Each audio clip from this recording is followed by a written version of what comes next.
ನಮ್ಮ ಹೋಮಿಯೋಪತಿ ಆರೋಗ್ಯ ಸಂಜೀವನಿ. ನಮಸ್ಕಾರ. ನಮ್ಮ ಹೋಮಿಯೋಪತಿ ವಿಶೇಷ ಕಾರ್ಯಕ್ರಮಕ್ಕೆ ನಿಮ್ಮೆಲ್ಲರಿಗೂ ಆತ್ಮೀಯವಾದಂತಹ ಸ್ವಾಗತ ಸುಸ್ವಾಗತ. ನಮ್ಮ ಹೋಮಿಯೋಪತಿಯ 20 ಶಾಖೆಗಳು ಕರ್ನಾಟಕ ಮತ್ತು ಮಹಾರಾಷ್ಟ್ರದಲ್ಲಿ ಲಭ್ಯವಿದೆ. ಕರ್ನಾಟಕದ ಬೆಂಗಳೂರಿನಲ್ಲಿ, ಮಲ್ಲೇಶ್ವರಂ ಮತ್ತು ಜಯನಗರದಲ್ಲಿ, ಮೈಸೂರು, ಹಾಸನ್, ಶಿವಮೊಗ್ಗ ಮತ್ತು ಉಡುಪಿಯಲ್ಲಿ, ಹಾಗೂ ಹುಬ್ಬಳ್ಳಿ, ದಾವಣಗೆರೆ ಮತ್ತು ಗುಲ್ಬರ್ಗದಲ್ಲಿ. ಹಾಗೂ ಇವತ್ತಿನ ಕಾರ್ಯಕ್ರಮದಲ್ಲಿ ನಾವು ಮೈಗ್ರೇನ್ ಬಗ್ಗೆ ಮಾತನಾಡ್ತಾ ಇದ್ದೀವಿ. ಮೈಗ್ರೇನ್ ಅಂದ್ರೆ ಏನು, ಯಾವ ರೀತಿಯ ಮೈಗ್ರೇನ್ ಇರುತ್ತೆ, ಮೈಗ್ರೇನ್ ಇಂದ ಉಂಟಾಗುವ ಸಮಸ್ಯೆಗಳು, ಪರಿಹಾರ, ಈ ಎಲ್ಲರ ಬಗ್ಗೆ ಮಾಹಿತಿಯನ್ನ ತಿಳಿಸ್ಕೊಡೋದಕ್ಕೆ ನಮ್ಮೊಟ್ಟಿಗೆ ಡಾಕ್ಟರ್ ಸ್ನೇಹ ಅವರಿದ್ದಾರೆ. ಬನ್ನಿ ಅವರನ್ನ ಕಾರ್ಯಕ್ರಮಕ್ಕೆ ಸ್ವಾಗತಿಸೋಣ. ನಮಸ್ಕಾರ ಡಾಕ್ಟರ್, ಕಾರ್ಯಕ್ರಮಕ್ಕೆ ಸ್ವಾಗತ ತಮ್ಗೆ. ನಮಸ್ಕಾರ ಡಾಕ್ಟರ್ ಸ್ನೇಹ ಅವರೊಟ್ಟಿಗೆ ತಾವು ಮಾತನಾಡೋದಕ್ಕೆ ಬಯಸಿದ್ರೆ ಹಾಗೂ ಮೈಗ್ರೇನ್ ಬಗ್ಗೆ ಸಾಕಷ್ಟು ವಿಚಾರಗಳನ್ನ ತಿಳ್ಕೊಳ್ಳೋದಿದ್ರೆ ಸ್ಕ್ರೀನ್ ಮೇಲೆ ಸ್ಕ್ರಾಲ್ ಆಗ್ತಾ ಇರುವಂತಹ ಟೆಲಿಫೋನ್ ನಂಬರ್ಗೆ ಕಾಲ್ ಮಾಡಿ ಡಾಕ್ಟರ್ ಸ್ನೇಹ ಅವರೊಟ್ಟಿಗೆ ಮಾತನಾಡಿ. ಡಾಕ್ಟರ್, ಮೊದಲಿಗೆ ಮೈಗ್ರೇನ್ ಅಂದ್ರೆ ಎಲ್ಲರೂ ತಲೆನೋವು ಅಂತ ಅನ್ಕೊಂತಾರೆ. ಆಕ್ಚುಲಿ ಮೈಗ್ರೇನ್ ಅಂದ್ರೆ ತಲೆನೋವೇನಾ? ಮೈಗ್ರೇನ್ ಅನ್ನುವಂಥದ್ದು ಒಂದು ರೀತಿಯಾದ ತಲೆನೋವು ಅಂತ ಹೇಳ್ಬೋದು. ಸೊ ಮೈಗ್ರೇನ್ ಅನ್ನುವಂಥದ್ದು ನಾವು ಕಾಮನ್ ಆಗಿ ಅರ್ಧ ತಲೆನೋವು ಅಥವಾ ಒನ್ ಸೈಡೆಡ್ ಹೆಡೇಕ್ ಅಂತ ಏನ್ ಹೇಳ್ತೀವಿ, ಅದಕ್ಕೆ ನಾವು ಮೈಗ್ರೇನ್ ಅಂತ ಅನ್ನುವಂಥದ್ದು. ಸೊ ನಾರ್ಮಲ್ ಆಗಿ ತಲೆನೋವು ಅಂದಾಗೇನೆ ಒಂದು 50 ರೀತಿಯಾದ ತಲೆನೋವುಗಳನ್ನು ನಾವು ನೋಡ್ತಾ ಹೋಗ್ತೀವಿ. ಅದರಲ್ಲಿ ಮೈಗ್ರೇನ್ ಕೂಡ ಒಂದು. ಸೊ ಮೈಗ್ರೇನ್ ಅಂದಾಗ ಅರ್ಧ ತಲೆನೋವು ಅಂತಂದಾಗ ಕೇವಲ ಒಂದೇ ಭಾಗದಲ್ಲಿ ತಲೆನೋವು ಕಾಣಿಸ್ಕೊಳ್ತಾ ಇತ್ತು, ಎಡಭಾಗ ಅಥವಾ ಬಲಭಾಗದಲ್ಲಿ, ಅಥವಾ ತಲೆ ಮುಂಭಾಗದಲ್ಲಾಗಿರ್ಬೋದು ಅಥವಾ ಹಿಂಭಾಗದಲ್ಲಾಗಿರ್ಬೋದು, ಅಥವಾ ಕೇವಲ ಸೈಡ್ಸ್ ಅಲ್ಲಿ ಮಾತ್ರನೇ ಇನ್ನು ತಲೆನೋವು ಕಾಣಿಸ್ಕೊಳ್ತಾ ಇತ್ತು, ಅಥವಾ ಕಣ್ಣಿನಿಂದ ಹುಬ್ಬಿನಿಂದ ಸ್ಟಾರ್ಟ್ ಆಗಿ ತಲೆನೋವು ಕಂಪ್ಲೀಟ್ ತಲೆ ಪೂರ್ತಿ ನೋವ್ತಾ ಇತ್ತು ಅಂತಂದಾಗ, ಜೊತೆಗೆ ಇಂಪಾರ್ಟೆಂಟ್ ಆಗಿ ಕಣ್ಣುಗಳು ಮಂಜಾಗುವಂಥದ್ದು ಅಥವಾ ವಾಂತಿ ಬರೋ ರೀತಿ ಆಗುವಂಥದ್ದು ಅಥವಾ ವಾಮಿಟ್ ಆಗುವಂಥದ್ದು, ಕೆಲವೊಬ್ಬರಿಗೆ ತಲೆನೋವು ಇದ್ದಾಗ ಲೂಸ್ ಮೋಷನ್ಸ್ ಆಗುವಂಥದ್ದು. ಸೊ ಈ ರೀತಿ ಎಲ್ಲಾ ಲಕ್ಷಣಗಳು ಇದ್ದಾಗ ಅವಾಗ ನಾವು ಅದಕ್ಕೆ ಮೈಗ್ರೇನ್ ಅಥವಾ ಅರ್ಧ ತಲೆನೋವು ಅಂತ ಹೇಳ್ತೀವಿ. ಈ ತಲೆನೋವಲ್ಲಿ ಸಾಕಷ್ಟು ವಿಧಗಳಿದೆ ಅಂತ ನೀವು ಹೇಳಿದ್ರಿ. ಮೈಗ್ರೇನ್ ಕೂಡ ಒಂದು ವಿಧ ಅಂತ ಹೇಳಿದ್ರಿ. ಈ ಹಲವಾರು ವಿಧಗಳಲ್ಲಿ ಹೆಚ್ಚಿಗೆ ಕಾಣಿಸ್ಕೊಳ್ಳುವಂತ ರೀತಿಗಳು ಯಾವುದು? ಸುಮಾರು ಕಾರಣಗಳಿಂದ ತಲೆನೋವು ಕಾಣಿಸ್ಕೊಳ್ಳುತ್ತೆ.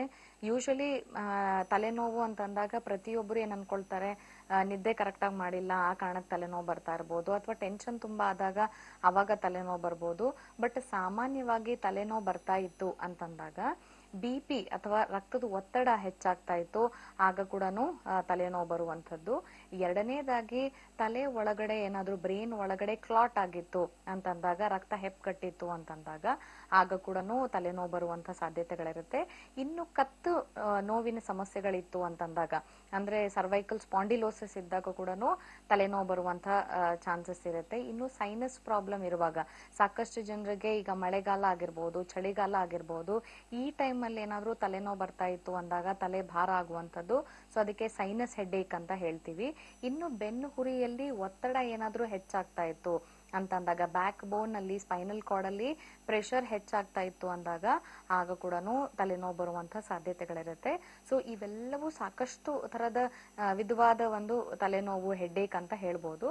ಇದನ್ನ ಹೊರತುಪಡಿಸಿದ್ರೆ ಸೆಕೆಂಡ್ರಿ ಹೆಡ್ಏಕ್ಸ್ ಅಂತ ಕೂಡ ಹೇಳ್ತೀವಿ. ಈಗ ಸುಮಾರು ಜನರಲ್ಲಿ ಕ್ಯಾನ್ಸರ್ ಏನಾದ್ರೂ ಇತ್ತು, ಒವೇರಿಯನ್ ಕ್ಯಾನ್ಸರ್ ಇತ್ತು, ಅಥವಾ ಸರ್ವೈಕಲ್ ಕ್ಯಾನ್ಸರ್ ಇತ್ತು, ಅಥವಾ ಲಂಗ್ ಕ್ಯಾನ್ಸರ್ ಇತ್ತು, ಇವರಲ್ಲಿ ಕೂಡ ಏನಾಗುತ್ತೆ, ಸಿವಿಯರ್ ಆಗಿ ತಲೆನೋವು ಕಾಣಿಸ್ಕೊಳ್ಳುವಂಥದ್ದು ಇರುತ್ತೆ. ಇನ್ನು ಬ್ರೈನ್ ಅಲ್ಲಿ ಇಂಜುರಿ ಏನಾದ್ರೂ ಆಗಿತ್ತು, ರಕ್ತ ಹೆಪ್ಪುಗಟ್ಟೋದ್ ಅಷ್ಟೇ ಅಲ್ದೇನೆ ಅಕಸ್ಮಾತ್ ಆಗಿ ಈ ಮೆನಿಂಜೈಟಿಸ್ ಅಂತ ಹೇಳ್ತೀವಿ ಅಥವಾ ಬ್ರೈನ್ ಫೀವರ್ ಅಂತ ಏನ್ ಹೇಳ್ತೀವಿ, ಸೊ ಆಗ ಮೆದುಳು ಜ್ವರ ಅಂತ ಹೇಳ್ತೀವಿ, ಸೊ ಅದರಲ್ಲಿ ಕೂಡ ತಲೆನೋವು ಕಾಣಿಸ್ಕೊಳ್ಳುತ್ತೆ. ಸೊ ಇವೆಲ್ಲವೂ ಹೆಡ್ಏಕ್ಗೆ ಟೈಪ್ಸ್ ಅಂತ ಹೇಳ್ಬೋದು. ಇದನ್ನ ಹೊರತುಪಡಿಸಿದ್ರೆ ಈ ಮೈಗ್ರೇನ್ ಅನ್ನುವಂಥದ್ದು ಯಾವ ರೀತಿ ವಿಭಿನ್ನವಾಗಿರುತ್ತೆ ಅಂದ್ರೆ, ಜನರಲಿ ಬೇರೆ ಎಲ್ಲಾ ತರದ ತಲೆನೋವು ಏನಾಗುತ್ತೆ ಶಾರ್ಟ್ ಪೀರಿಯಡ್ ಅಲ್ಲಿ ಬರುವಂತದ್ದು, ಅಂದ್ರೆ ಕೇವಲ ಒಂದ್ ಅರ್ಧ ಗಂಟೆ ಇರುವಂತದ್ದು, ಅಥವಾ ಬೇರೆ ಅಂಗಾಂಗಗಳಿಂದ ತಲೆನೋವು ಕಾಣಿಸ್ಕೊಳ್ತಾ ಇರುತ್ತೆ. ಸೊ ಈ ಮೈಗ್ರೇನ್ ಅಲ್ಲಿ ಏನಾಗುತ್ತೆ ಅಂತಂದ್ರೆ, ತಲೆ ಭಾಗದಲ್ಲಿ ಯಾವಾಗ ರಕ್ತ ಸಂಚಾರ ಕರೆಕ್ಟ್ ಆಗಿ ಆಗಲ್ವೋ, ಅಥವಾ ಅಲ್ಲಿನ ನರಗಳು ಏನಾದ್ರೂ ವೀಕ್ ಆಗ್ತಾ ಇತ್ತು, ಅಂದ್ರೆ ಕಣ್ಣಿನ ನರಗಳು ವೀಕ್ ಆಗುವಂಥದ್ದು, ಕಿವಿ ನರಗಳು ವೀಕ್ ಆಗುವಂಥದ್ದು, ಸೊ ಈ ರೀತಿ ಆದಾಗ ಈ ಮೈಗ್ರೇನ್ ಸಮಸ್ಯೆ ಅಥವಾ ಅರ್ಧ ತಲೆನೋವು ನಾವು ನೋಡುವಂಥದ್ದು. ಜೊತೆಗೆ ಈ ಮೈಗ್ರೇನ್ ಏನಾಗುತ್ತೆ ಅಂದ್ರೆ, ಕೆಲವೊಬ್ಬರಿಗೆ ಪ್ರತಿ ವಾರಕ್ಕೂ ಒಂದ್ಸತಿ ಬರುವಂತದ್ದು, ಕೆಲವೊಬ್ಬರಿಗೆ ಪೀರಿಯಡ್ಸ್ ಟೈಮ್ ಅಲ್ಲಿ ಹೆಣ್ಮಕ್ಳಲ್ಲಿ ಮಾತ್ರನೇ ಕಾಣಿಸ್ಕೊಳ್ಳುವಂಥದ್ದು, ಅಥವಾ ಪ್ರತಿನಿತ್ಯ ಬೆಳಗ್ಗೆ ಎದ್ದಿದ ತಕ್ಷಣನೇ ತಲೆನೋವು ಬರುವಂಥದ್ದು, ಬಿಸಿಲಿಗೆ ಹೋಗಿದ ತಕ್ಷಣನೇ ತಲೆನೋವು ಕಾಣಿಸ್ಕೊಳ್ಳುವಂಥದ್ದು.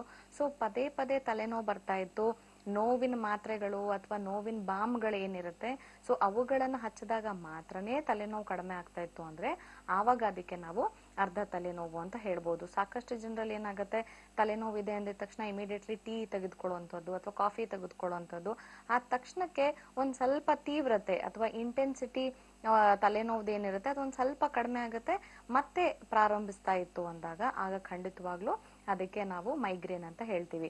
ಸೊ ಫ್ರೀಕ್ವೆಂಟ್ ಆಗಿ ಪದೇ ಪದೇ ಅರ್ಧ ತಲೆನೋವು ಕಾಣಿಸ್ಕೊಳ್ತಾ ಇತ್ತು, ಜೊತೆಗೆ ಸುಮಾರು ವರ್ಷಗಳಿಂದ ಇತ್ತು, ಕೇವಲ ನೋವಿನ ಮಾತ್ರೆ ತೆಗೆದುಕೊಂಡಾಗ ಮಾತ್ರ ಕಡಿಮೆ ಆಗ್ತಿತ್ತು ಅಂದ್ರೆ ಆಗ ಅದಕ್ಕೆ ನಾವು ಮೈಗ್ರೇನ್ ಅಥವಾ ಅರ್ಧ ತಲೆನೋವು ಅಂತ ಹೇಳ್ತೀವಿ. ಓಕೆ, ಮತ್ತಷ್ಟು ಮಾತುಕತೆಯನ್ನ ಮುಂದುವರಿಸೋಣ ಮೇಡಮ್. ಆದ್ರೆ ಅದಕ್ಕೂ ಮುನ್ನ ಒಂದು ಕರೆ ಇದೆ, ಸ್ವೀಕರಿಸೋಣ. ನಮಸ್ಕಾರ. ಹಲೋ, ನಮಸ್ತೆ ಮ್ಯಾಮ್. ನಮಸ್ತೆ ಮ್ಯಾಮ್, ನಿಮ್ಮ ಹೆಸರು? ನನ್ನ ಹೆಸರು ರಶ್ಮಿ ಅಂತ. ನಾನು ಬೆಂಗಳೂರಿಂದ ಕಾಲ್ ಮಾಡಿದ್ದೀನಿ. ಓಕೆ. ನನ್ನ ಏಜ್ ಬಂದು 28 ಇಯರ್ಸ್. ಓಕೆ, ಒಂದ್ ನಿಮಿಷ ಡಾಕ್ಟರ್ ಹತ್ರ ಮಾತಾಡಿ.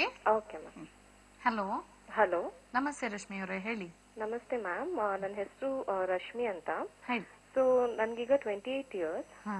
3 ಮಂತ್ಸ್ ಮುಂಚೆ ನನಗೆ PCOD ಇಂದ ಡಯಾಗ್ನೋಸ್ ಆಯ್ತು ಮ್ಯಾಮ್. ಓಕೆ. ಬಟ್ 3 ಮಂತ್ಸ್ ಇಂದ ನನಗೆ ಕಂಟಿನ್ಯೂಸ್ ಆಗಿ ಹೆಡ್ಡೇಕ್ ಕೂಡ ಸ್ಟಾರ್ಟ್ ಆಗಿದೆ. ಬಿಕಾಸ್ ನಾನು ಕಂಟಿನ್ಯೂಸ್ ಆಗಿ ಸಿಸ್ಟಮ್ ಮುಂದೆ ಕೆಲಸ ಮಾಡ್ತೀನಿ. ಓಕೆ. ಸೊ ಕಂಟಿನ್ಯೂಸ್ ಅಂದ್ರೆ ಈಗ ನಾನು ಆಲ್ಮೋಸ್ಟ್ ದಿನ ಮೆಡಿಕೇಶನ್ ತಗೊಂಡೆ ನನ್ನ ಡೇನ ಸ್ಟಾರ್ಟ್ ಮಾಡ್ಬೇಕಾಗತ್ತೆ. ಅಂಡ್ ಒನ್ಸ್ ನನಗೆ ಹೆಡ್ಡೇಕ್ ಬಂತು ಅಂದ್ರೆ ನಾನು ವಾಮಿಟ್ ಮಾಡೋರ್ಗೂ ಅದು ಆರಾಮಿರಲ್ಲ. ಬಟ್ ವಾಂತಿ ಮಾಡಾದ್ಮೇಲೆ ತುಂಬಾ ಟಯರ್ಡ್ ಆಗಿ ಹೋಗ್ತೀನಿ. ಬಟ್ ಹೆಡ್ಡೇಕ್ ಇದ್ದೇ ಇರುತ್ತೆ, ಡಲ್ ಹೆಡ್ಡೇಕ್ ಇದ್ದೇ ಇರುತ್ತೆ ಮ್ಯಾಮ್. ಸೊ ನಾನು ಡೇ ಟು ಡೇ ಆಕ್ಟಿವಿಟೀಸ್ ಮಾಡಕ್ ಆಗ್ತಿಲ್ಲ. ಈಗ ನನ್ನ ಸಿಸ್ಟಮ್ ಮುಂದೆ ಕೆಲಸ ಮಾಡೋಕ್ಕೂ ನಾನು ಕಾನ್ಸಂಟ್ರೇಟ್ ಮಾಡಕ್ ಆಗ್ತಿಲ್ಲ.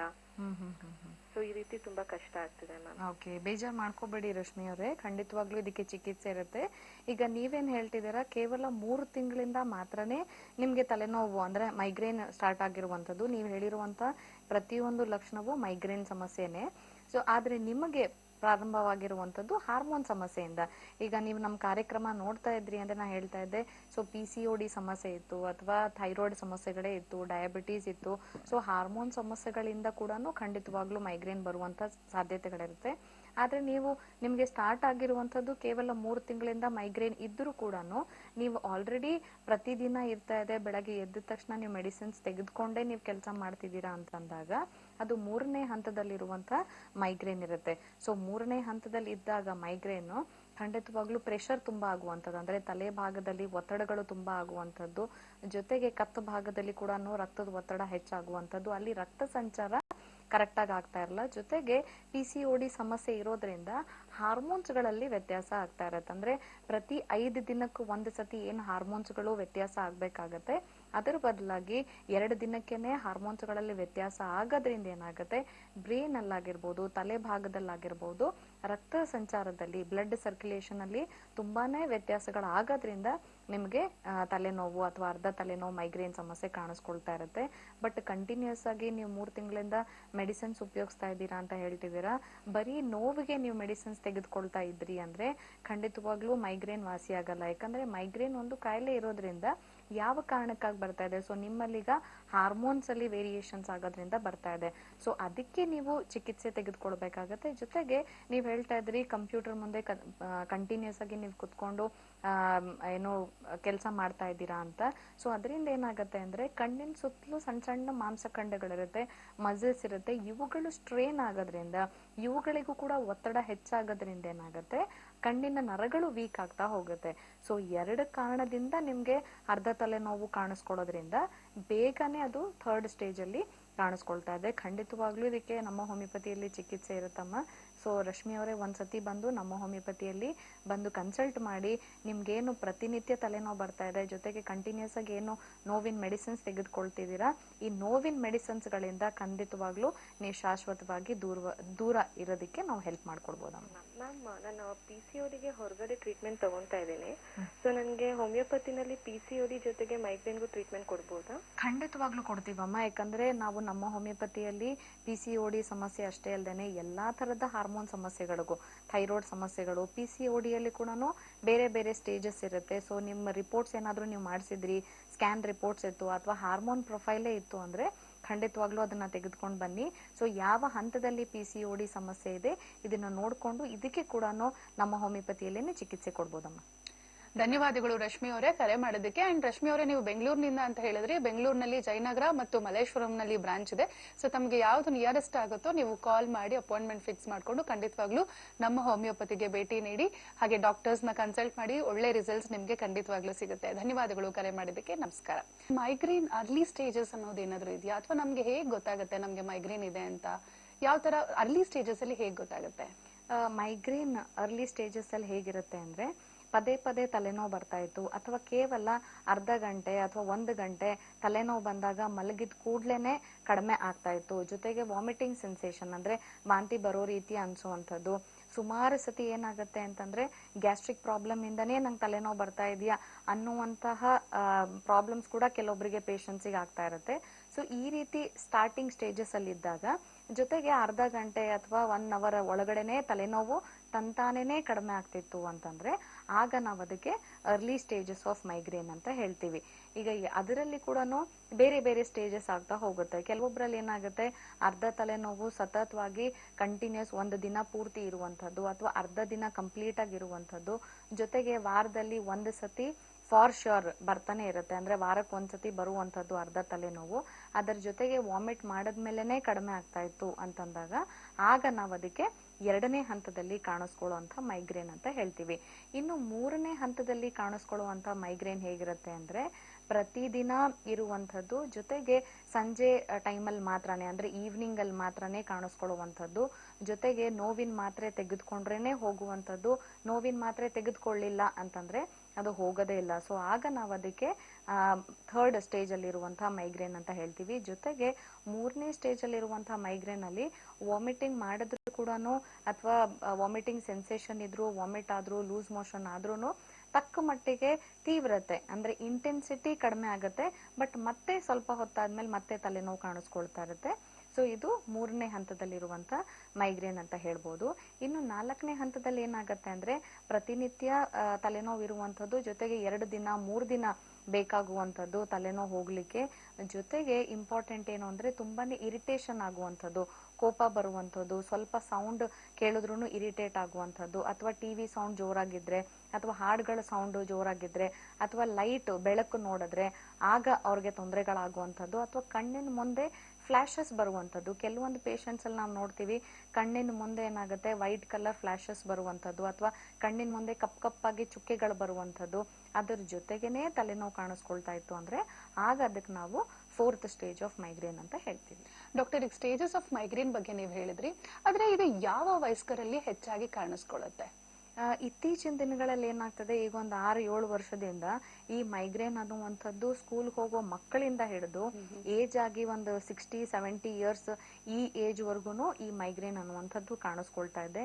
ಸ್ಪೆಷಲಿ ಇತ್ತೀಚೆಗೆ ಅಂದ್ರೆ ಈಗ ಕೋವಿಡ್ ಆದ ನಂತರ ಆಗಿರ್ಬೋದು, ಸಾಕಷ್ಟು ಜನ ಮಕ್ಕಳಲ್ಲಿ ಈ ಅರ್ಧ ತಲೆನೋವು ಕಾಣಿಸ್ಕೊಳ್ತಾ ಇದೆ. ಇದಕ್ಕೆ ಕಾರಣ ತುಂಬಾ ಇದೆ. ಯಾಕಂದ್ರೆ ಕಂಟಿನ್ಯೂಸ್ ಆಗಿ ಮಕ್ಕಳು ಆನ್ಲೈನ್ ಕ್ಲಾಸ್ ನೋಡ್ತಾ ಇರ್ತಾರೆ. ಸೊ ಅವ್ರ ಕಣ್ಣಿಗೆ ಏನಾಗುತ್ತೆ, ಆ ಲ್ಯಾಪ್ಟಾಪೇ ಆಗಿರ್ಬೋದು, ಮೊಬೈಲ್ ಆಗಿರ್ಬೋದು, ಅದರ ಲೈಟ್ ಆಗಿರ್ಬೋದು, ಅದರಿಂದ ಬರುವಂತ ತರಂಗಗಳು, ರೇಡಿಯೇಷನ್ಸ್ ಆಗಿರ್ಬೋದು, ಅದರಿಂದ ಏನಾಗ್ತಾ ಇದೆ, ಮಕ್ಕಳಲ್ಲಿ ಕಣ್ಣಿನ ನರಗಳು ವೀಕ್ ಆಗ್ತಾ ಹೋಗ್ತಾ ಇದೆ. ಇನ್ನು ಸಾಕಷ್ಟು ಜನರು ಏನ್ ಮಾಡ್ತಾ ಇದ್ದಾರೆ, ಮಕ್ಕಳು ಅಥವಾ ಇದು ಸ್ಕೂಲ್ ಅಥವಾ ಆನ್ಲೈನ್ ಕ್ಲಾಸ್ ನೋಡುವಾಗ ಕಂಟಿನ್ಯೂಸ್ ಆಗಿ ಹೆಡ್ಸೆಟ್ ಗಳನ್ನ ಉಪಯೋಗಿಸ್ತಾ ಇರ್ತಾರೆ, ಅಂದ್ರೆ ವಾಕ್ಮ್ಯಾನ್ ಗಳನ್ನ ಉಪಯೋಗಿಸುವಂತದ್ದು. ಸೊ ಕ್ಲಾಸ್ ಅಲ್ಲಿ ಇಯರ್ ಪಾಡ್ಸ್ ಹಾಕೊಂಡು ಕೇಳಿಸ್ಕೊಳ್ಳುವಂಥದ್ದು. ಸೊ ಇದರಿಂದ ಏನಾಗ್ತಾ ಇದೆ ಅಂದ್ರೆ, ಹತ್ತಿರದಿಂದ ಈ ಫ್ರೀಕ್ವೆನ್ಸಿ, ಇಯರ್ ಫ್ರೀಕ್ವೆನ್ಸಿ ಅಥವಾ ಹಿಯರಿಂಗ್ ಫ್ರೀಕ್ವೆನ್ಸಿ ಅತಿ ಹೆಚ್ಚಾಗಿ ಕೇಳಿಸ್ಕೊಳ್ಳೋದ್ರಿಂದ ಏನಾಗ್ತಿದೆ, ಕಿವಿಯ ನರಗಳು ಕೂಡ ವೀಕ್ ಆಗೋದ್ರಿಂದ ಏನಾಗ್ತದೆ, ಸಾಕಷ್ಟು ಜನ ಮಕ್ಕಳಿಗೆ ತಲೆನೋವು ಬರುವಂಥದ್ದು. ಇನ್ನು ಕ್ಲಾಸ್ ಮುಗಿಸಿದ ತಕ್ಷಣನೇ ಮಕ್ಳೇನ್ ಮಾಡ್ತಾ ಇದ್ದಾರೆ, ಆಟ ಆಡುವಂಥದ್ದು ಮೊಬೈಲ್ ಅಲ್ಲಿ, ಅಥವಾ ಟಿವಿ ಹತ್ರದಿಂದ ಕುತ್ಕೊಂಡು ನೋಡುವಂಥದ್ದು. ಸೊ ಇದರಿಂದ ಕೂಡ ಸಾಕಷ್ಟು ಮಕ್ಕಳಲ್ಲಿ ಈ ತಲೆನೋವು ಕಾಣಿಸ್ಕೊಳ್ತಾ ಇದೆ ಇತ್ತೀಚಿನ ದಿನಗಳಲ್ಲಿ.